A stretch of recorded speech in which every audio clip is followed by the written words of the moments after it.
اللہ تبارک و تعالی مجھے اور آپ کو سچے دل سے توبہ کرنے کی توفیق عطا فرمائے اور اللہ تعالی ہمارے گناہوں کو معاف کر دے، بخش دے۔ دوستو، وقت کی کمی ہے، لیکن اس وقت جو ہمارے حالات ہیں، ہمارے ملکی حالات ہیں، جس میں ہر قسم کی برائی اس وقت موجود ہے اور ہر چیز عروج پر ہے،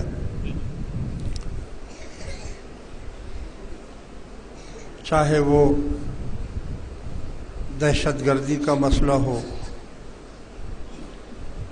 چاہے وہ رشوت کا ہو،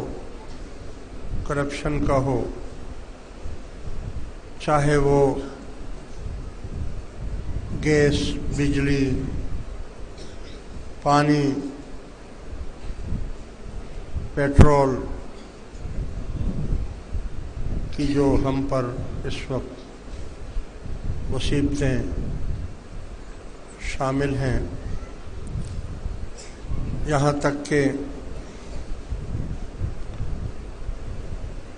کھانے پینے کی اشیاء بھی نایاب ہوتی جا رہی ہیں،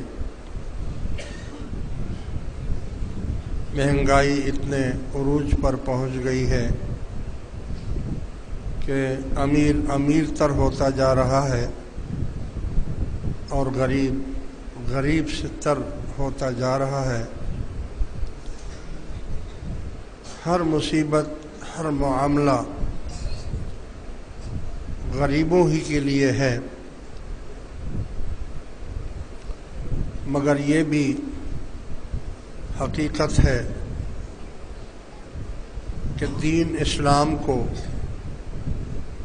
حضور علیہ الصلاۃ والسلام نے فرمایا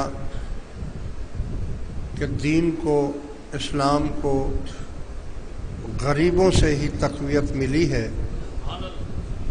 اور قیامت تک اس دین کو قائم رکھنے والے بھی غریب ہی ہوا کریں گے، اور فرمایا کہ جب بھی مجھے تلاش کرو تو مجھے کمزور لوگوں میں تلاش کرنا، کیونکہ میں کمزوروں کے ساتھ ہوں اور فقیروں کے ساتھ ہوں، اور فقیری مجھ سے ہے، الفقر فخری والفقر منی، فقیری مجھ سے ہے اور فقیری پر مجھے فخر ہے۔ اللہ کے خزانوں میں سب سے بڑا خزانہ فقیری ہے۔ اللہ تبارک و تعالیٰ نے اس دنیا کو اس وقت تک قائم رکھے گا جب تک اس میں فقراء ہوں گے، غریب ہوں گے۔ ایک حدیث شریف میں آتا ہے کہ لولا الفقراء لہلک الاغنیاء، اگر دنیا میں فقراء نہ ہوتے تو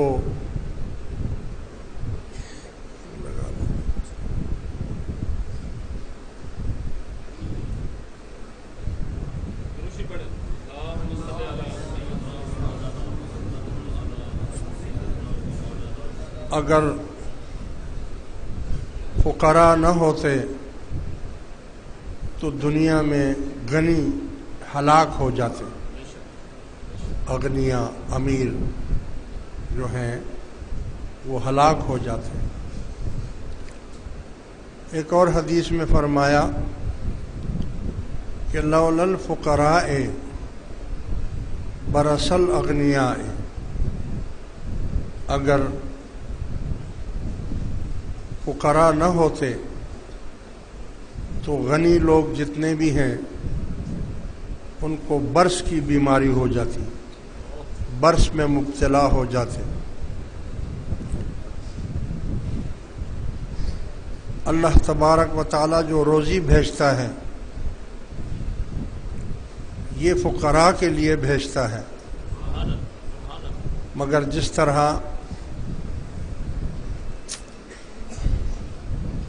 پانی فصل کو دیا جاتا ہے لیکن اس کے ساتھ جنگلی بوٹیاں بھی اگ جاتی ہیں، اسی طرح روزی جو آتی ہے وہ فقراء کے لیے، غرباء کے لیے آتی ہے، مگر اس کے ساتھ جنگلی بوٹیاں جو امیر ہیں ان کو بھی یہ پانی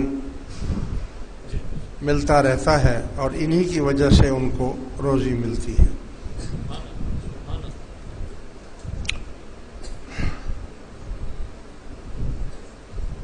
دنیا اور آخرت میں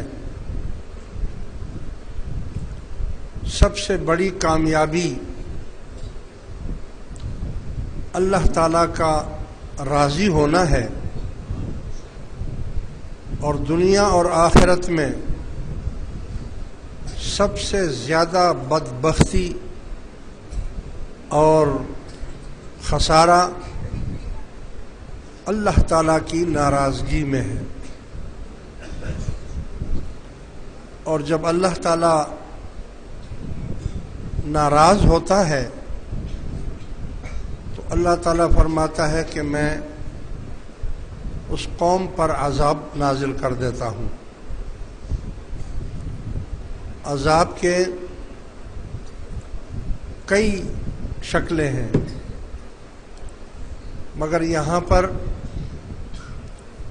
جو میں نے قرآن کریم کی ایک آیہ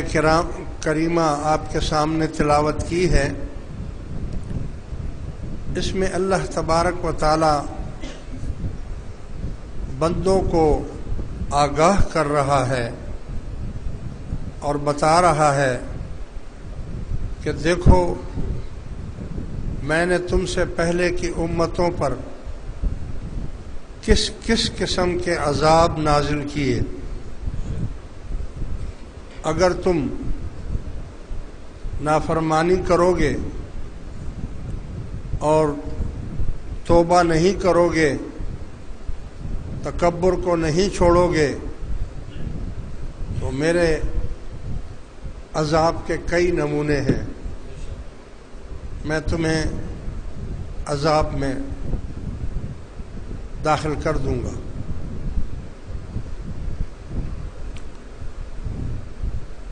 لہذا اللہ تعالیٰ فرما رہا ہے، یہ موسیٰ علیہ السلام اور فرعون، بنی اسرائیل اور فرعون کی قوم کا ذکر ہے، اس میں فرمایا کہ جب وہ بہت نافرمان ہو گئے، فرعونی اور تکبر اور غرور میں حد سے تجاوز کر گئے، بڑھ گئے،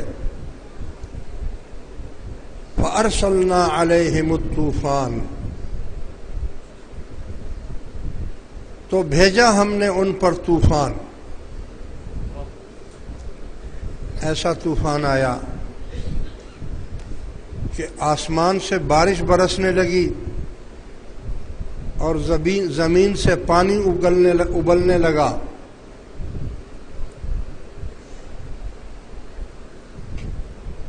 اور اتنا پانی برسا کہ جتنے فرعونی تھے وہ اپنے گھروں میں بھی گلے تک پانی میں ڈوب گئے۔ ان میں سے اگر کوئی بیٹھنا چاہتا